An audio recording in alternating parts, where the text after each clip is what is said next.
I can still hear the scream that the scream I had when how I screamed. Yeah.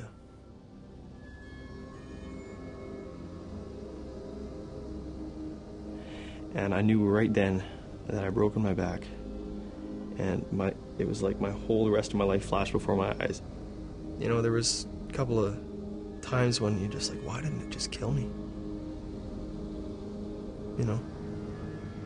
Because it was a 24-hour shift work job, and I didn't like that. Because he was so willing, he was getting more and more tired. I may be the youngest here, and they don't usually hire 16-year-olds. There's danger. When you're tired, you misjudge. But I can handle it. I'm tough. Hurry, hurry, hurry. They were really pushing, let's get our production quota. So I didn't like that.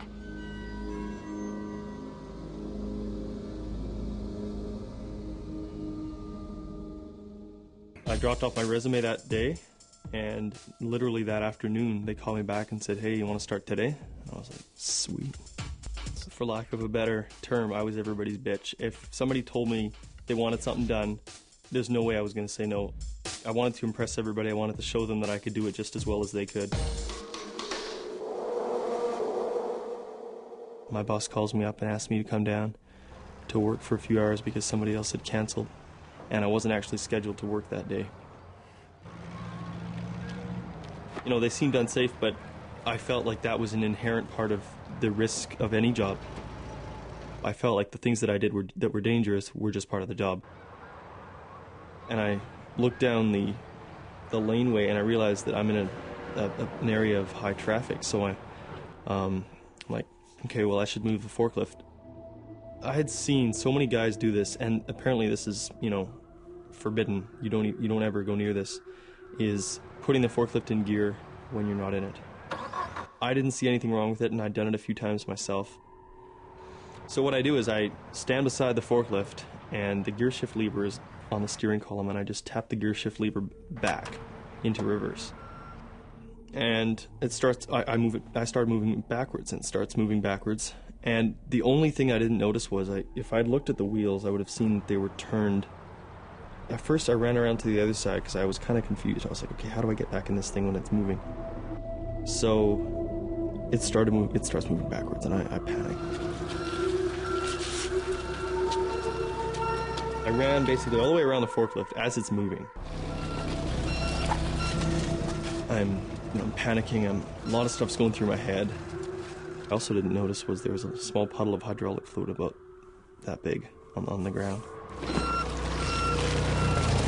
I'm in the path of the forklift. I just had enough time to roll onto my back before...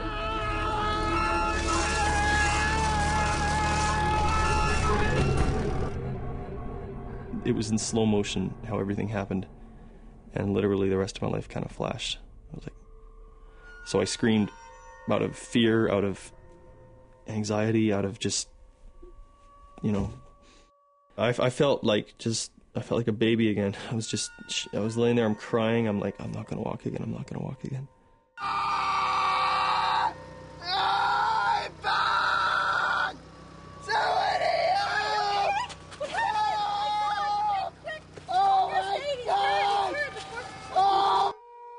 So I'm laying there on the table, and there's a whole bunch of doctors and nurses above me.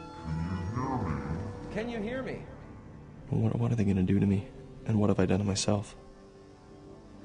My dad was just strong, steady, very calm. Here was my son, so proud to be driving a forklift.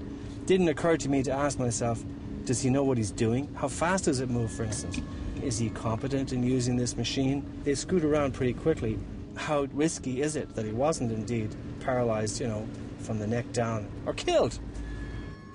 Oh, so I don't have to just worry about joyriding on Friday night. It was so preventable, it's ridiculous. I have to worry about when they go to work on Monday morning or after school. If they had given me the proper training. The workplace can be a really dangerous place. Make sure you know what kind of training you need. I want parents to know that. Know your rights, know what is required of you and what is required of your employer.